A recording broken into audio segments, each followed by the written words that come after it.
తీసుకోను. ఒక 2 నిమిషాలు ఫార్మాలిటీ కాబట్టి చెప్తా ఉన్నాను. పెద్దలు రాష్ట్ర ముఖ్యమంత్రి చంద్రశేఖరరావు గారు, గౌరవ పెద్దలు, మిత్రులు, వివిధ జిల్లాల నుంచి వచ్చిన ప్రజాప్రతినిధులకు స్వాగతం, సుస్వాగతం. గత 15 రోజులుగా భారత స్వాతంత్ర వజ్రోత్సవాలను మనం ఘనంగా నా భూతో నా భవిష్యత్తుగా నిర్వహించుకున్నాం. గడప గడప జరిగిన ఈ ఉత్సవాలు పండుగ వాతావరణాన్ని గుర్తు చేశాయి. ఈ పండుగలు రాష్ట్ర వ్యాప్తంగా ప్రజల భాగస్వామ్యాన్ని పొందడం చాలా అద్భుతమైన విషయం. ఆఖరి రోజు సంస్కృత కార్యక్రమాలతో వేడుకలు ముగియనున్నాయి. తెలంగాణ దేశానికి అన్ని రంగాల్లో దిక్సూచిగా ఉన్నట్టే స్వాతంత్ర వజ్రోత్సవాలు నిర్వహించడంలో కూడా అగ్రగానం నిలిచింది. కేసీఆర్ గారి ఆదేశాల మేరకు అన్ని వర్గాలు పాల్గొనే తీరుగా ఈ కార్యక్రమాలు రూపకల్పన చేయబడింది. దీనికై ఉత్సవ కమిటీ మెంబర్సు, అధికారులకు పేరు పేరున ధన్యవాదాలు తెలుపుకుంటున్నాను. ఈ వజ్రోత్సవాలు పురస్కరించుకొని ముఖ్యమంత్రి గారు ఎన్నో ప్రజా సంక్షేమ కార్యక్రమాల్ని ప్రకటించారు. 60 లక్షల మంది అదనంగా ఆసరా పెన్షన్లు, 75 మంది ఖైదీల విడుదల, అలాగే హెల్త్ హాస్పిటల్స్కు అదనపు నిధులు మంజూరు చేయడం జరిగింది. దీపాలంకరణతో నగరం దగదగ మెరిసిపోయింది. అదేవిధంగా జిల్లాలలో కూడా పండుగ వాతావరణం ఏర్పడింది. పక్షం రోజుల పాటు ప్రజలు ముందే వచ్చిన దీపావళి జరుపుకున్నారు. ఆగస్టు 16న రాష్ట్రమంతా సామూహిక జాతీయ గీతాలాపన చేయడం మరపురాని అనుభూతిని కలిగించింది. మరమూల పల్లెలలో నుంచి రాష్ట్ర రాజధాని నగరం దాకా ఎక్కడి వారు అక్కడ నిలబడి జాతీయ గీతాన్ని ఆలపించడం ద్వారా తమ దేశభక్తిని చాటుకున్నారు. వజ్రోత్సవ వేళ స్వాతంత్ర సమరయోధుల త్యాగాలను మరొకసారి గుర్తు చేసుకోవడంతో పాటు వజ్రోత్సవాల స్ఫూర్తిని మనమంతా ముందుకు కొనసాగించవలసిన అవసరం ఉంది. దేశంలో ఎక్కడ లేని కార్యక్రమాలు మన దగ్గర జరిగాయి. రోజుకో రకమైన కార్యక్రమాలు జరుపుకున్నాం.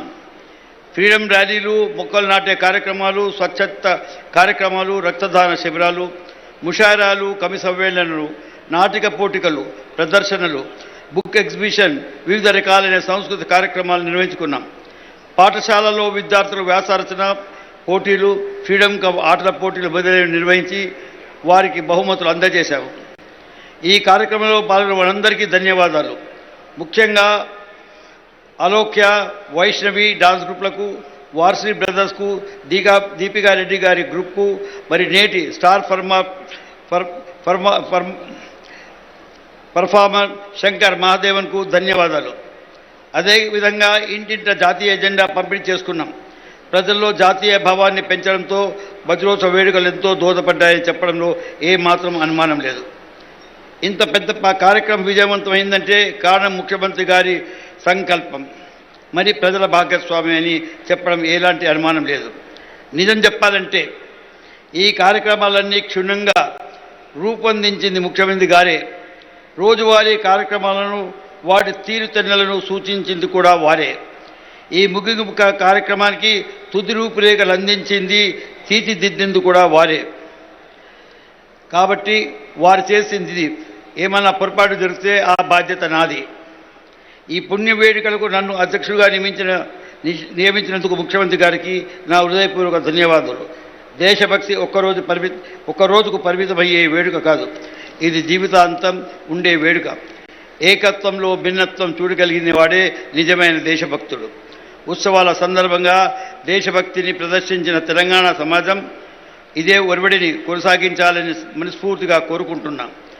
దేశభక్తిని కొందరు తమ పేటెంట్గా భావిస్తూ తమకు నచ్చిన వారిని దేశద్రోహులుగా కింద జమ కడుతున్నారు. ఇది అత్యంత దారుణం. ఈ ఫ్యాసిస్ట్ పోకడలు మన ముఖ్యమంత్రి గారు, ఇతర ప్రజాస్వామ్యవాదులు గట్టిగా ఎదుర్కొంటున్నారు. దీనిపై ప్రజల్లో హర్షం వ్యక్తమవుతుంది. ఈ ప్రగతిశీల శక్తులను ఏకం చేసే ప్రక్రియలో నాయకత్వం వహిస్తున్న మన ముఖ్యమంత్రి కేసీఆర్ గారిని దేశమంతా అభినందిస్తుంది. ఇటువంటి నాయకత్వానికే దేశం ఎదురు చూస్తుంది. గతంలో వెనక్కు నెట్టివేయబడ్డ తెలంగాణ స్వాతంత్ర వజ్రోత్సవాల వేళ తన అస్తిత్వాన్ని గర్వంగా చాటుకోవడం ఆనందంగా ఉంది. దేశానికి స్వాతంత్రం వచ్చిన తర్వాత పుట్టిన కేసీఆర్ గారు తెలంగాణ ఉద్యమంతో ప్రత్యేక రాష్ట్రాన్ని సాధించి పోరాట యోధుడిగా చరిత్రలో సుస్థిర స్థానం సంపాదించుకున్నారు.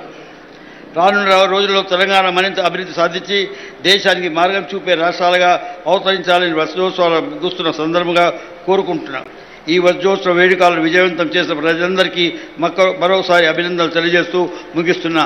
జై హింద్, జై తెలంగాణ.